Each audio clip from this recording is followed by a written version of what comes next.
Πάμε να γνωρίσουμε την οδό Καλουτά, που πια ξεκινάει περίπου από εδώ τον παιδικό σταθμό. Σε αυτό το κομμάτι μέχρι και λίγο παρακάτω έχουν γίνει τα πεζοδρόμια, τα οποία τώρα που είναι κλειστά τα καταστήματα είναι πεζοδρόμια. Το πρωί είναι πάρκινγκ, έτσι.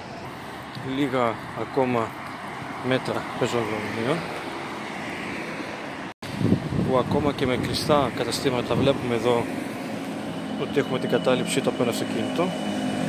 Και από το ύψος εδώ της ΕΣΥΕΣ και μετά και για αρκετά μέτρα δεν υπάρχουν πεζοδρόμια.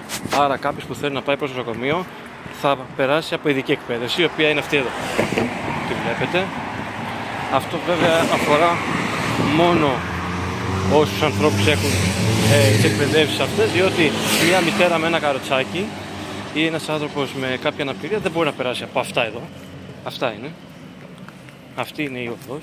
Η οδός Καλουτά, η οποία είναι ελάχιστα μέτρα από την αγορά, ελάχιστα μέτρα από το Δημαρχείο, έτσι. Και έχουν περάσει τόσες δημοτικές αρχές όλα αυτά τα χρόνια που θυμάμαι τον εαυτό μου εδώ να μένω, και όλες έχουν τάξει ότι η οδός αυτή θα φτιαχτούν πεζοδρόμια δεξιά και αριστερά και δεν υπάρχουν ιδιαιτερότητες. Είναι ένας δρόμος, παιδιά, ο οποίος καθημερινά κυκλοφορούν εκατοντάδες άνθρωποι πεζοί προς το του νοσοκομείου και όχι μόνο, και την περίοδο και το σχολικό έτος πάρα πολλοί μαθητές οι οποίοι κατεβαίνουν το 4ο γυμνάσιο για να πάνε προς την πόλη. Τα πεζοδρόμια, παιδιά, είναι άφατα και από τις δύο πλευρές, έτσι. Κάποιες μικρές εξαιρέσεις βλέπουμε εδώ. Και συνεχίζουμε να δούμε και άλλα τρελά στην οδό Καλουτά. Αναλαμβάνουμε πολλές υποσχέσεις, πολλές αλλαγές δημοτικών αρχόντων, αλλά αυτή η οδός παραμένει στα χαρτιά, στα συρτάρια ή όπου αλλού μπορεί να τη βάζει οποιοδήποτε από αυτούς οι οποίοι εκλέγονται όλα αυτά τα χρόνια με πολλά θα. Επαναλαμβάνω, χωρίς καμία διαφορά κομματική ως προς το ποιοι έχουν πει όλα αυτά τα οποία έχουν πει όλο αυτόν τον καιρό. Και συνεχίζουμε.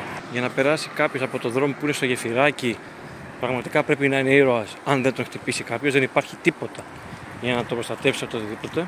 Και προχωράμε.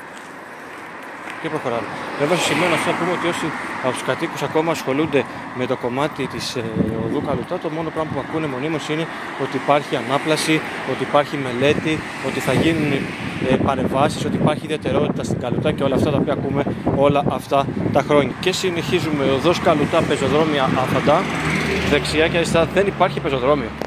Εδώ πρέπει να έρθει κάποιος άνθρωπος κοντά στα σπίτια, πραγματικά, για να μην χτυπηθεί από αυτοκίνητο. Πραγματικά.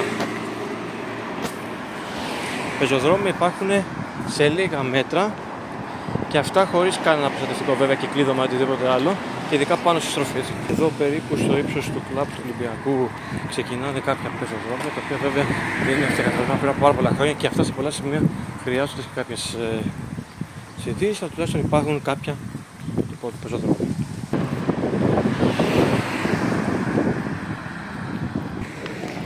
Φυσικά η μεγάλη ιστορία που λέγονται οι δύο μήλοι, ισοπεδωμένοι, κατεστραμμένοι, έρμεοι του καιρού, της αρχαιολογίας, της κλιματικής υπηρεσίας και κάθε δημόσιας υπηρεσίας, η οποία πολύ απλά δεν κάνει τίποτα. Πάμε λοιπόν να δούμε αυτό το αρχαίο μνημείο, όπως έχει χαρακτηριστεί από την αρχαιολογία, τι είδους μνημείο είναι και τι ακριβώς φωτογραφίζουν οι άνθρωποι που έρχονται εδώ. Καλώς ήρθατε σε ένα μνημείο. Αυτό είναι ένα μνημείο κατεστραμμένο και ισοπεδωμένο. Ακόμα ένα μνημείο το οποίο φωτογραφίζουν οι πολίτες και ειδικά οι τουρίστες. Κυρίες και κύριοι, ένα ακόμα μνημείο υπό την υπογραφή της αρχαιολογίας, της κλιματικής υπηρεσίας και κάθε υπηρεσίας η οποία ανήκει στο δημόσιο. Εδώ που υποτίθεται ότι όλα θα έπρεπε να είναι φτιαγμένα με ταμπέλες για το τι ακριβώς συμβαίνει και τι είναι για την ιστορία της Χίου, η εικόνα είναι αυτή εδώ, με υπογραφή Δήμου, αρχαιολογίας, κτηματικής υπηρεσίας και επαναλαμβάνω για πολλωστή φορά, κάθε δημόσιας υπηρεσίας που λιμένονται αυτή τη χώρα. Καλώς ήρθατε. Αυτή είναι η εικόνα των τουριστών που έρχονται. Τι μάλλον είναι η εικόνα που βγάζουν οι τουρίστες όταν έρχονται εδώ. Θα ήθελα με μεγάλη, να το πω απλά, θα ήθελα μάλλον να δω τι ακριβώς γράφουν και τι ακριβώς περιγράφουν οι τουρίστες όταν έρχονται εδώ και βγάζουν φωτογραφία όλα αυτά εδώ. Τι λένε. Εδώ ένας θαλάσσιος μήλος, ο οποίος και αυτό ήταν ολοστρόγγυλος κάποτε, έχει μείνει αυτός. Για 1-2 χειμώνες θα μείνει και αυτός και μετά θα καταστραφεί. Αλλά επαναλαμβάνουμε, είναι ένα μνημείο στο οποίο δεν παρεμβαίνει κανείς, διότι περιμένουμε κάποιο σχεδιασμό τώρα, ποιανής υπηρεσίας θα είναι και ποιανού άλλου φορέα ο οποίος, επαναλαμβάνουμε, κάνει ό,τι γουστάρει. Δεν το ξέρουμε, θα μας το πούν κάποια στιγμή, δεν ξέρω αν θα ζούμε εμείς. Γιατί ξέρετε ότι πάρα πολύ καλά ότι πάνε με τρελές ταχύτητες όλοι αυτοί οι κύριοι που κάθονται στις καρέκλες. Ορίστε. Αυτή είναι η εικόνα των μήλων όπου κανείς δεν μπορεί να παρέμβει. Επαναλαμβάνω, αυτός εδώ χώρος είναι χαρακτηρισμένος από την αρχαιολογία μνημείο. Κοιτάξτε ένα μνημείο. Να έρθουν οι κύριοι της αρχαιολογίας να μας το πούν ακριβώς ποιο είναι. Βέβαια θα μας πούν, θα ακούσετε και το εξής κορυφαίο, ότι ένα μέρος του ανήκει στη κτηματική υπηρεσία, ένα στη κτηματική υπηρεσία, αυτή είναι η υπηρεσία που δεν υπάρχει μόνο στα χαρτιά, ένα άλλο μπορεί να ανήκει στο Δήμο, ένα άλλο σε ιδιώτη και κανείς δεν παρεμβαίνει. Εδώ δεν στρώνεται τίποτα, διότι δεν μας το επιτρέπει η αρχαιολογία. Αυτή είναι η εικόνα. Εδώ βλέπουμε ένα πεζοδρόμιο, το οποίο είναι για ζογκλέρ. Εδώ είναι η αρχή του πεζοδρόμου στην Καλούτα. Κάποτε ο πεζόδρομος υπήρχε ένας σχεδιασμός να συνεχίσει όλη αυτή τη διαδρομή του. Μέσα σε μία νύχτα όλο αυτό το έργο σταμάτησε. Πάμε να δούμε σε τι φοβερή κατάσταση είναι αυτός εδώ ο πεζόδρομος που έρχονται δεκάδες και εκατοντάδες τουρίστες και φωτογραφίζουν. Μία εικόνα.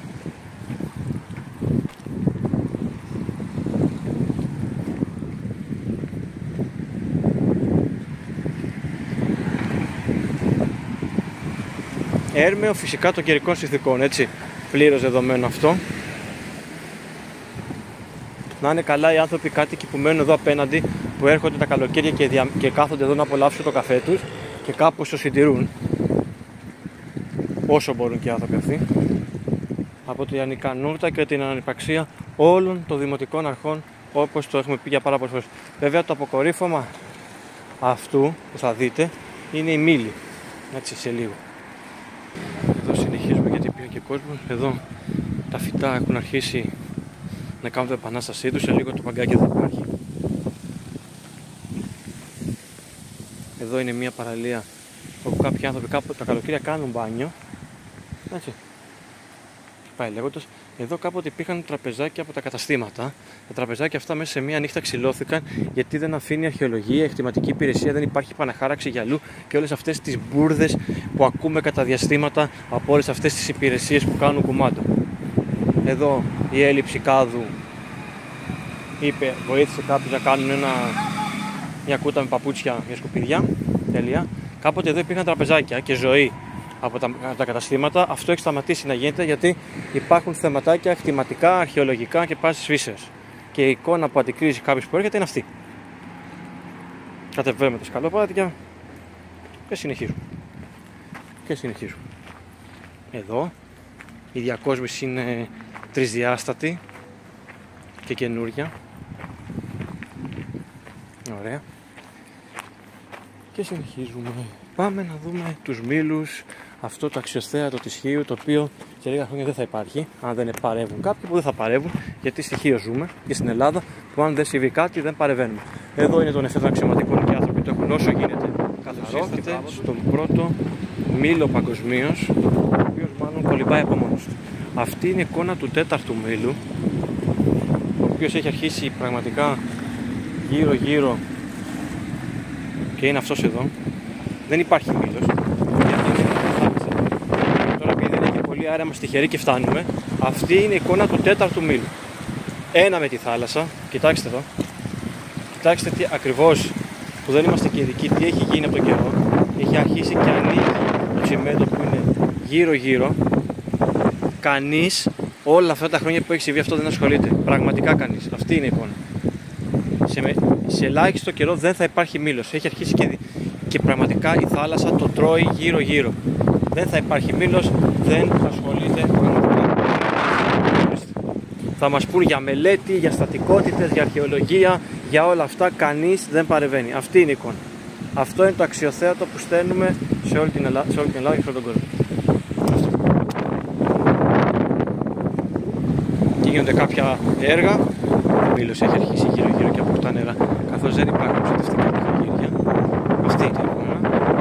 Με αυτή την εικόνα θα κλείσουμε λίγο τα Καλούτα, με την ευχή κάποιοι να ασχοληθούν κάποτε και να αξιοποιηθεί αυτή η περιοχή.